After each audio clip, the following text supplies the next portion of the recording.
नमस्कार। मैं रामनाथ प्रसाद दर्शन शास्त्र विभाग डीएवी महाविद्यालय सिवान से आज ऑनलाइन कक्षा के अंतर्गत आपके समक्ष उपस्थित हूँ। आज की कक्षा में हम लोग सिलोजिज्म के अध्ययन के क्रम में विशेष नियमों की चर्चा करेंगे। पिछले वर्ग में हम लोगों ने प्रथम आकार के प्रथम नियम की चर्चा की थी। आज के वर्ग में हम लोग प्रथम आकार के दूसरे नियम की चर्चा करेंगे। अब हम चर्चा को आरंभ करते हैं। आज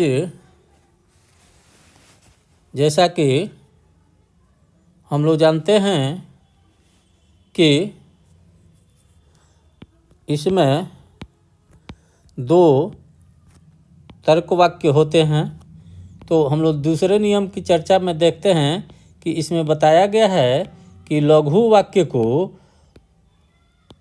को अवश्य ही भावात्मक होना चाहिए। अर्थात फर्स्ट फिगर में लघु वाक्य को भावात्मक होना चाहिए।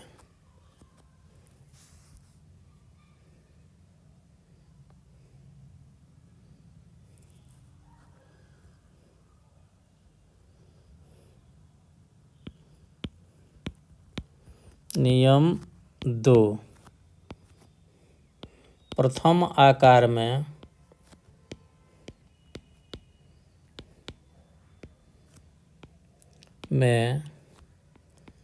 लघु वाक्य को अवश्य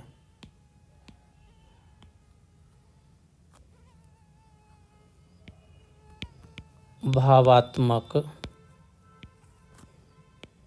होना चाहिए।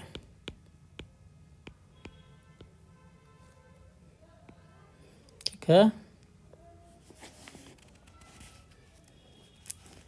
तो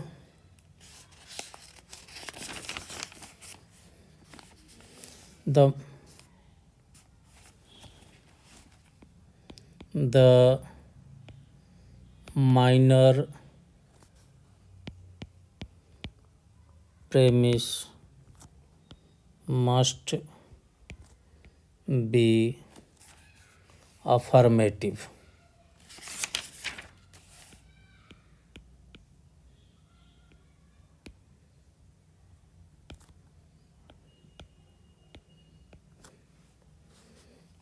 ठीक है, तो हम देखते हैं फर्स्ट फिगर कुछ इस तरह का होता है।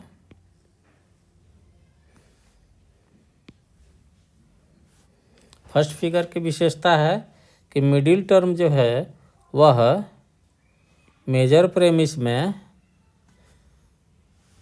सब्जेक्ट के स्थान पर रहता है और माइनर प्रेमिस में प्रेडिकेट के स्थान पर रहता है। ये हो गया मेजर प्रेमिस मान लीजिए, और ये हो गया माइनर प्रेमिस। ठीक है, और ये हो गया कंक्लूजन। ठीक है, अब क्या होगा कि मिडिल टर्म जो है वो मेजर प्रेमिस में उद्देश्य के स्थान पर रहेगा और माइनर प्रेमिस में विधेय के स्थान पर रहेगा। अर्थात मेजर प्रेमिस में विधेय के स्थान पर रहेगा और माइनर प्रेमिस में उद्देश्य के स्थान पर रहेगा। कंक्लूजन में जैसा कि हम लोग जानते हैं कि माइनर प्रेमिस सब्जेक्ट के स्थान पर रहता है और मेजर टर्म विधेय के स्थान पर रहता है। अब हम देखते हैं कि नियम के अनुसार लघु वाक्य को अवश्य ही भावात्मक होना चाहिए। अर्थात इसको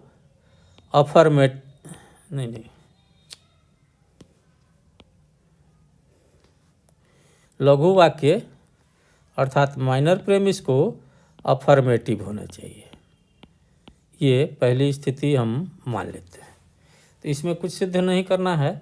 अब इसका इनडायरेक्ट हम लेते हैं कि ये अफर्मेटिव नहीं है, मान लिया कि ये निगेटिव है।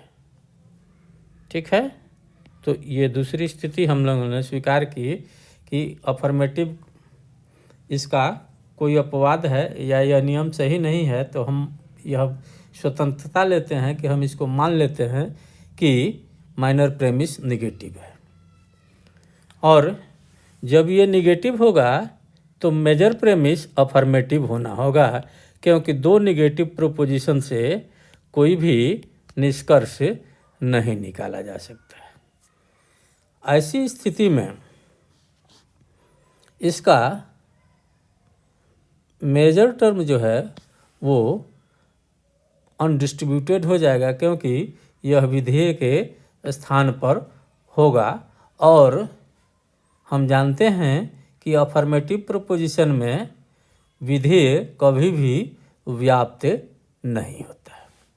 अब यहाँ स्थिति बनती क्या है कि एक अफर्मेटिव है और एक निगेटिव हमने मान लिया है, तो इसका कंक्लूजन होगा निगेटिव।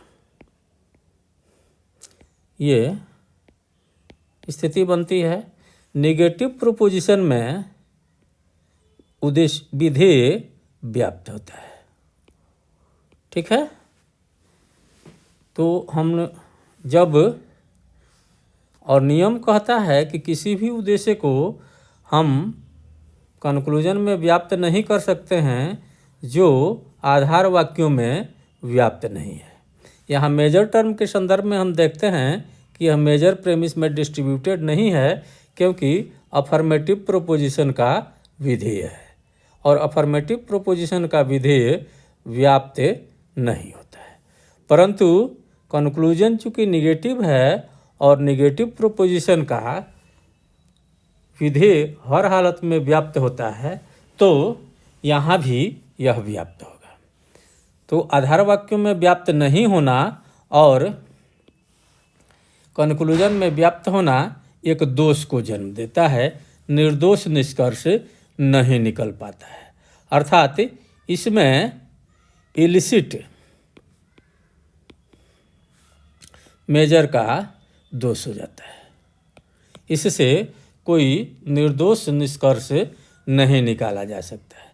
तो जो हम लोगों ने माना था कि माइनर प्रेमिस निगेटिव भी हो सकता है, वो खारिज हो जाता है और यह नियम सिद्ध हो जाता है कि माइनर प्रेमिस हर हालत में अफर्मेटिव ही होगा।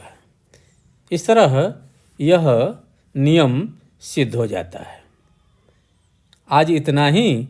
अगले वर्ग में हम लोग सेकंड फिगर के स्पेशल रूल्स की चर्चा करेंगे। तब तक के लिए विदा। धन्यवाद।